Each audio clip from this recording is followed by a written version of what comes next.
নমস্কাৰ আকাশবাণী গুৱাহাটীৰ সন্ধিয়াৰ আঞ্চলিক বাতৰি পঢ়িছো পুলক গগৈ আৰু মোৰ হৈতে আছে অৰুণিমা গোস্বামী এতিয়াৰ প্ৰধান বাতৰিসমূহ হ'ল যোৰহাটত একাংশ দুষ্কৃতিকাৰীৰ প্ৰহাৰত প্ৰাণ হেৰুৱা অনিমেশ ভূঞাৰ হত্যাৰ সৈতে জড়িত 13 জন লোকক গ্ৰেপ্তাৰ এমাহৰ ভিতৰত অভিযোগনামা দাখিল কৰিবলৈ মুখ্যমন্ত্ৰী ডক্টৰ হিমন্ত বিশ্ব শৰ্মাৰ নিৰ্দেশ মুখ্যমন্ত্ৰীৰ আজি গুৱাহাটীত আয়োজিত এটা অনুষ্ঠানত 130 গৰাকী মহাবিদ্যালয়ৰ সহকাৰী অধ্যাপকক নিযুক্তি পত্ৰ প্ৰদান ৰাজ্যৰ স্বাস্থ্য খণ্ডৰ ক্ষেত্ৰত নতুন সংযোজন হিচাপে মহেন্দ্ৰ মোহন চৌধুৰীৰ চিকিৎসালয় আৰু কালাপাহাৰ চৌহদক কেন্দ্ৰ কৰি 800 বিছনাযুক্ত এখন নতুন চিকিৎসা মহাবিদ্যালয় নিৰ্মাণৰ সিদ্ধান্ত ৰাজ্য চৰকাৰৰ ৰাজহ বিভাগৰ মাটি বাৰী সম্পৰ্কীয় বিভিন্ন সমস্যা সমাধানৰ বাবে আৰম্ভ কৰা মিছন বসুন্ধৰাৰ অধীনত অনলাইন যোগে আবেদনৰ সময়সীমা 7 ডিচেম্বৰলৈ বৃদ্ধি আৰু ভাৰতত কোভিড-19ৰ নতুন প্ৰকাৰ অমিক্ৰণৰ দ্বাৰা এতিয়ালৈ কোনো লোক সংক্ৰমিত হোৱা নাই বুলি কেন্দ্ৰীয় স্বাস্থ্য মন্ত্ৰী মনসুখ মাণ্ডভিয়াৰ প্ৰকাশ ভাৰত কোভিড-19 প্ৰতিষেধকৰ 150 কোটি পালি প্ৰদানৰ দিশে অগ্ৰসৰ হোৱাৰ সময়তে কৰোনা ভাইৰাছৰ নতুন প্ৰকাৰ সম্পৰ্কীয় বাতৰিয়ে উদ্বিগ্নতাৰ সৃষ্টি কৰিছে এনে পৰিস্থিতিত সমূহ শ্ৰোতাকে আমি দুয়োপালি প্ৰতিষেধক গ্ৰহণ কৰাৰ লগতে আনকো এই ক্ষেত্ৰত সহায় কৰিবলৈ আহ্বান জনাইছো তিনিটা সহজ কোভিড বিধি মানি নিজক সুৰক্ষিত কৰি ৰাখিবলৈ আমি সকলোকে আহ্বান জনাইছো মাস্ক পৰিধান কৰক 2 গজ দূৰত্ব বৰ্তাই ৰাখক আৰু হাত আৰু মুখৰ পৰিষ্কাৰ পৰিচ্ছন্নতাত গুৰুত্ব দিয়ক কোভিড সংক্ৰান্তীয় যিকোনো তথ্য আৰু পৰামৰ্শৰ বাবে আপোনালোকে ৰাষ্ট্ৰীয় হেল্পলাইন নম্বৰ 0112397804 অথবা 1075 আৰু ৰাজ্যিক হেল্পলাইন নম্বৰ 104ত ফোন কৰিব পাৰিব এতিয়া শুনক বিতং বাতৰি যোৰহাটত কালি একাংশ দুষ্কৃতিকাৰীৰ প্ৰহাৰত প্ৰাণ হেৰুৱা অনিমেশ ভূঞাৰ হত্যাৰ সৈতে জড়িত কমেও 13 জন লোকক আৰক্ষীয়ে গ্ৰেপ্তাৰ কৰিছে ঘটনাৰ মূল অভিযুক্ত নীৰজ দাস নামৰ লোকজনক ইতিমধ্যে গ্ৰেপ্তাৰ কৰা হৈছে গ্ৰেপ্তাৰ কৰা 12 জন অভিযুক্তক আজি আদালতত হাজিৰ কৰাৰ পাছত 7 জনক 5 দিনৰ বাবে আৰক্ষীৰ জিম্মালৈ আৰু 5 জনক ন্যায়িক জিম্মালৈ প্ৰেৰণ কৰা হৈছে উল্লেখযোগ্য যে মূল অভিযুক্ত নীৰজ দাসক আজি আদালতত হাজিৰ কৰোৱা হোৱা নাই ঘটনাৰ সৈতে জড়িত থকা আন অভিযুক্তসকলৰ সন্ধানত আৰক্ষীয়ে অভিযান অব্যাহত ৰাখিছে মুখ্যমন্ত্ৰী ডক্টৰ হিমন্ত বিশ্ব শৰ্মাই উদীয়মান যুৱকজনৰ মৃত্যুত মৰ্মাহত বুলি প্ৰকাশ কৰাৰ লগতে ফাষ্ট ট্ৰেক আদালতত দোষীৰ শাস্তিৰ ব্যৱস্থা কৰিবলৈ প্ৰশাসনক নিৰ্দেশ দিছে বিশেষ আৰক্ষী সঞ্চালক প্ৰধান জিপি সিঙক ঘটনাটো ব্যক্তিগত তদাৰকত তদন্ত কৰোৱাই এমাহৰ ভিতৰত অভিযোগনামা দাখিল কৰিবলৈ মুখ্যমন্ত্ৰীয়ে নিৰ্দেশ দিছে ইপিনে ছাত্ৰ নেতা অনিমেশ ভূঞাৰ হত্যাকাৰীক কঠোৰ শাস্তি প্ৰদানৰ দাবীত আজি সদৌ অসম ছাত্ৰ সন্থাৰ লগতে বিভিন্ন দল সংগঠনে ৰাজ্যজুৰি প্ৰতিবাদ সাব্যস্ত কৰে যোৰহাট জিলাৰ উপায়ুক্তৰ কাৰ্যালয়ৰ সন্মুখত আজি সদৌ অসম ছাত্ৰ সন্থা আৰু অসম জাতীয়তাবাদী যুৱ ছাত্ৰ পৰিষদৰ সদস্যই প্ৰতিবাদী কাৰ্যসূচীত অংশ লয় একেদৰে মৰিগাঁও জিলা ছাত্ৰ সন্থায়ো আজি চহৰখনৰ মাজমজিয়াত প্ৰতিবাদী কাৰ্যসূচী ৰূপায়ণ কৰে মুখ্যমন্ত্ৰী ডক্টৰ হিমন্ত বিশ্ব শৰ্মাই আজি গুৱাহাটীত আয়োজিত এটা অনুষ্ঠানত 130 গৰাকী মহাবিদ্যালয়ৰ সহকাৰী অধ্যাপকক নিযুক্তি পত্ৰ বিতৰণ কৰে অনুষ্ঠানত মুখ্যমন্ত্ৰীয়ে 16 গৰাকী তৃতীয় বৰ্গৰ মহাবিদ্যালয়ৰ কৰ্মচাৰী 88খন প্ৰাদেশিকৃত উচ্চতৰ মাধ্যমিক বিদ্যালয়ৰ 560 গৰাকী শিক্ষক আৰু 17 গৰাকী অনুকম্পামূলক নিযুক্তি পত্ৰ বিতৰণ কৰে অনুষ্ঠানত দিয়া ভাষণত মুখ্যমন্ত্ৰীয়ে কয় যে ৰাজ্য চৰকাৰে নিযুক্তি প্ৰক্ৰিয়া স্বচ্ছ আৰু নিকা কৰি তুলিবলৈ প্ৰয়াস কৰি আহিছে আৰু আজিৰ এই নিযুক্তি প্ৰদানে এই কথাকে প্ৰতিফলিত কৰিছে মুখ্যমন্ত্ৰীয়ে কয় যে শিক্ষা ব্যৱস্থাটো সুচল কৰি তুলিবলৈ কেন্দ্ৰীয়ভাৱে মহাবিদ্যালয়সমূহত অধ্যাপক নিযুক্তি দিয়াৰ বাবে চৰকাৰে বিশেষ সমিতি গঠন কৰাৰ সিদ্ধান্ত লৈছে তদুপৰি উচ্চতৰ মাধ্যমিক শ্ৰেণীসমূহ মহাবিদ্যালয়ৰ পৰা আঁতৰ কৰা অধিক সংখ্যক বিজ্ঞান শিক্ষক নিযুক্তি আৰু অন্য ৰাজ্যৰ সৈতে তুলনামূলকভাৱে মানসম্পন্ন শিক্ষণ প্ৰণালী গঢ় দিয়াৰ সিদ্ধান্ত লোৱা হৈছে একেদৰে প্ৰতিখন মহাবিদ্যালয়ত ৰাষ্ট্ৰীয় মূল্যায়ন আৰু স্বীকৃতি পৰিষদ চমুকৈ নাকৰ মূল্যায়ন বাধ্যতামূলক কৰা হৈছে মূল্যায়িত নোহোৱা মহাবিদ্যালয়সমূহৰ বিৰুদ্ধে ব্যৱস্থা গ্ৰহণ কৰা হ'ব বুলিও মুখ্যমন্ত্ৰীয়ে ঘোষণা কৰে ৰাজ্যৰ স্বাস্থ্য খণ্ডৰ ক্ষেত্ৰত নতুন সংযোজন হিচাপে মহেন্দ্ৰ মোহন চৌধুৰীৰ চিকিৎসালয় আৰু কালাপাহাৰ চৌহদক কেন্দ্ৰ কৰি 800খন বিছনাযুক্ত এখন নতুন চিকিৎসা মহাবিদ্যালয়ৰ নিৰ্মাণৰ সিদ্ধান্ত লোৱা হৈছে 861 কোটি 88 লাখ টকাৰ আনুমানিক ব্যয় সাপেক্ষে এই চিকিৎসা মহাবিদ্যালয়খন অহা 3 বছৰৰ ভিতৰত সম্পূৰ্ণ হ'ব বুলি আশা কৰা হৈছে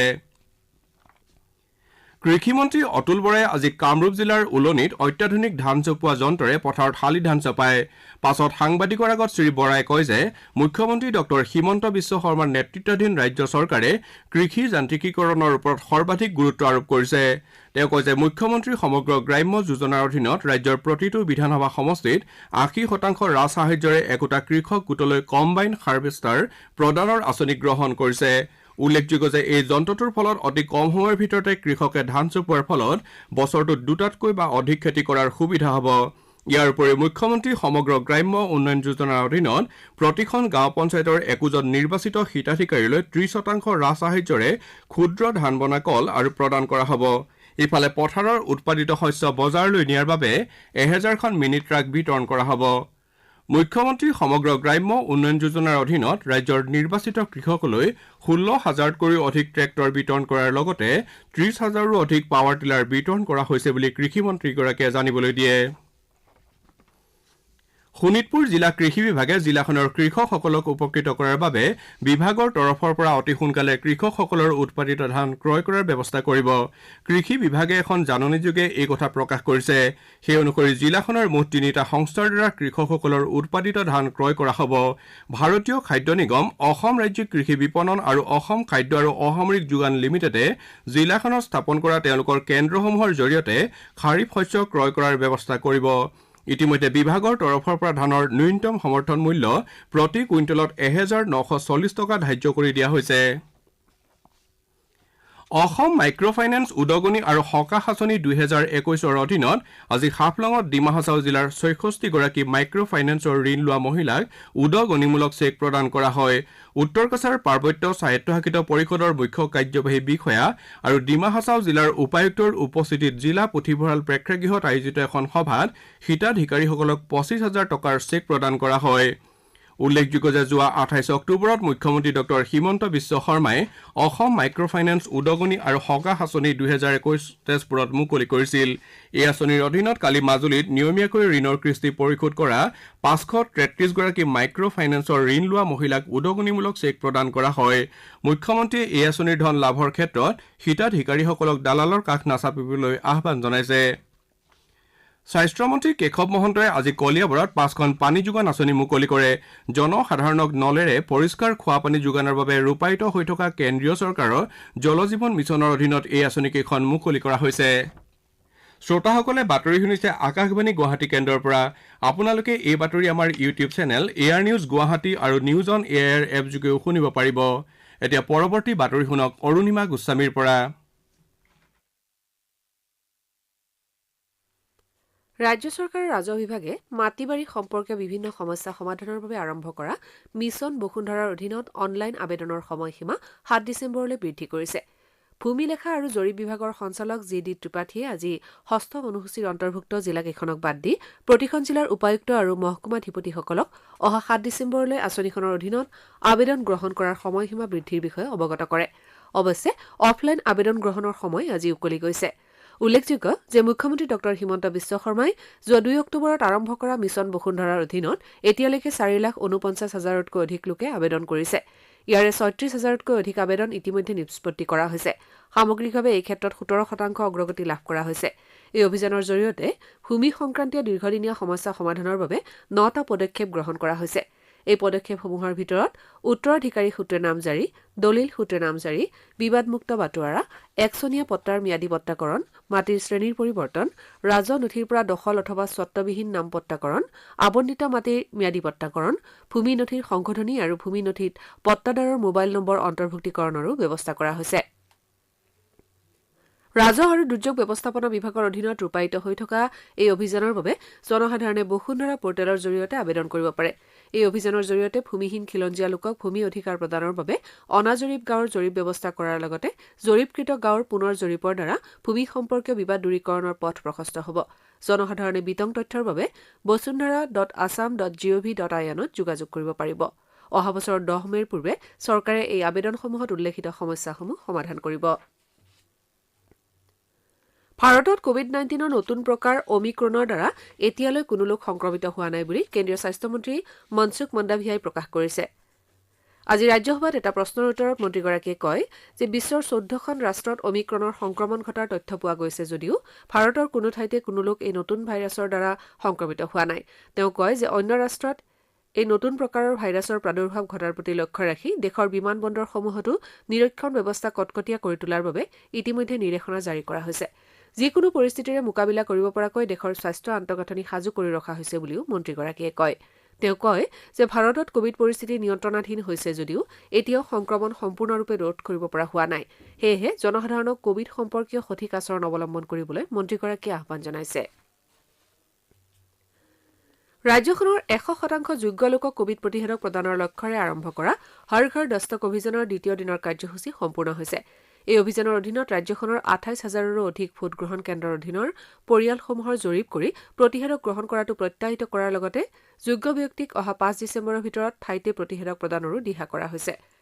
এই অভিযান সফল কৰাৰ বাবে মুখ্যমন্ত্ৰী ডঃ হিমন্ত বিশ্ব শৰ্মা, স্বাস্থ্যমন্ত্ৰী কেশৱ মহন্তকে ধৰি অন্যান্য মন্ত্ৰী, বিধায়ক আৰু মুখ্য সচিব, প্ৰশাসনৰ শীৰ্ষ বিষয়াসকলে বিভিন্ন অঞ্চল পৰিদৰ্শন কৰি আছে।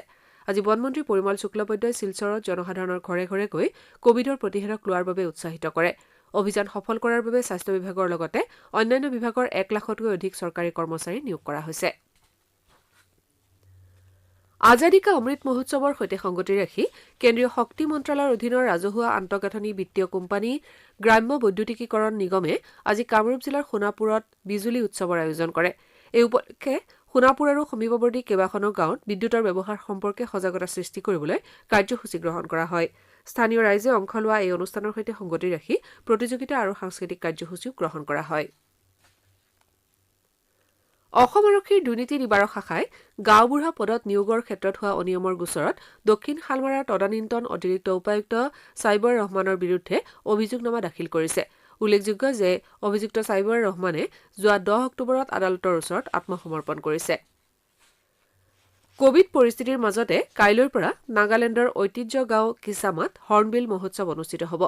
কৰোনা মহামাৰীৰ পৰিপ্ৰেক্ষিতত যোৱা বছৰ হৰ্ণবিল মহোৎসৱৰ কেতবোৰ অনুষ্ঠান অনলাইন ব্যৱস্থাৰে উদযাপিত হোৱাৰ বিপৰীতে এইবাৰ পৰম্পৰাগত ৰূপত এই মহোৎসৱ উদযাপনৰ ব্যৱস্থা কৰা হৈছে। নাগালেণ্ডৰ পৰ্যটন বিভাগৰ সূত্ৰই প্ৰকাশ কৰা মতে 10 দিনীয়াকৈ আয়োজিত এই মহোৎসৱত থাইলেণ্ড, ব্ৰুনেই, ভিয়েটনাম, মালয়েছিয়া আৰু ম্যানমাৰৰ ৰাষ্ট্ৰদূত অথবা শীৰ্ষ কূটনীতিবিদসকল উপস্থিত থকাৰ সম্ভাৱনা আছে। কেন্দ্ৰীয় চৰকাৰৰ স্বচ্ছতা অভিযানৰ অংশ হিচাপে ডাক বিভাগৰ অসম মণ্ডলে যোৱা 16 নৱেম্বৰৰ পৰা পালন কৰা স্বচ্ছতা পষেক 2021ৰ আজি সফলতাৰে সামৰণি পৰে। এই সময়ছোৱাত স্বচ্ছতা সন্দৰ্ভত অভিযান চলোৱাৰ লগতে পানীৰ সংৰক্ষণ সন্দৰ্ভত কৰ্মশালা, শুকান আৰু ভিজা আৱৰ্জনা পৃথকীকৰণ সন্দৰ্ভত কৰ্মশালা, ৰচনা আৰু কুইজ প্ৰতিযোগিতাৰ কৰ্মশালা, গছপুলি ৰোপণ আদি বিভিন্ন কাৰ্যসূচী গ্ৰহণ কৰা হয়। ডাক বিভাগৰ 4,000ৰো অধিক লোকে বিভিন্ন ঠাইত এই উপলক্ষে শ্ৰমদান কৰে। বাক্সা জিলাৰ জালাহৰ পৰা জিলা সদৰ মুছলপুৰলৈ যোৱা পথটোৰ নিৰ্মাণ কাৰ্য আজি আৰম্ভ কৰা হয়। বিটিআৰৰ কাৰ্যবাহী সদস্য ৰাকেশ ব্ৰহ্মই প্ৰায় 8 কিলোমিটাৰ দৈৰ্ঘ্যৰ পথছোৱাৰ নিৰ্মাণৰ আধাৰশিলা স্থাপন কৰে। ইয়াৰ বাবে 8,10 লাখ টকা ধাৰ্য কৰা হৈছে। বাক্সা জিলাৰ মানাহ ৰাষ্ট্ৰীয় উদ্যানৰ মুখ্য প্ৰৱেশদ্বাৰৰ সমীপত আজি এপছুৰ জিলা সমিতিয়ে এটা চাফাই অভিযানৰ কাৰ্যসূচী ৰূপায়ণ কৰে। এই কাৰ্যসূচীত ছাত্ৰ সংগঠনটোৰ নেতা কৰ্মীৰ লগতে ভালেমান ব্যক্তিয়ে অংশ লয়। বাতৰি শেষ কৰাৰ পূৰ্বে প্ৰধান বাতৰিকেইটা পুনৰ এবাৰ। যোৰহাটত একাংশ দুষ্কৃতিকাৰীৰ প্ৰহাৰত প্ৰাণ হেৰুওৱা অনিমেষ ভূঞাৰ হত্যাৰ সৈতে জড়িত 13জন লোকক গ্ৰেপ্তাৰ। এমাহৰ ভিতৰত অভিযোগনামা দাখিল কৰিবলৈ মুখ্যমন্ত্ৰী ডঃ হিমন্ত বিশ্ব শৰ্মাৰ নিৰ্দেশ। মুখ্যমন্ত্ৰীৰ আজি গুৱাহাটীত আয়োজিত এটা অনুষ্ঠানত 130গৰাকী মহাবিদ্যালয়ৰ সহকাৰী অধ্যাপকক নিযুক্তি পত্ৰ প্ৰদান। ৰাজ্যৰ স্বাস্থ্য খণ্ডৰ ক্ষেত্ৰত নতুন সংযোজন হিচাপে মহেন্দ্ৰ মোহন চৌধুৰী চিকিৎসালয় আৰু কালাপাহাৰ চৌহদক কেন্দ্ৰ কৰি 800খন বিচনাযুক্ত এখন নতুন চিকিৎসা মহাবিদ্যালয় নিৰ্মাণৰ সিদ্ধান্ত।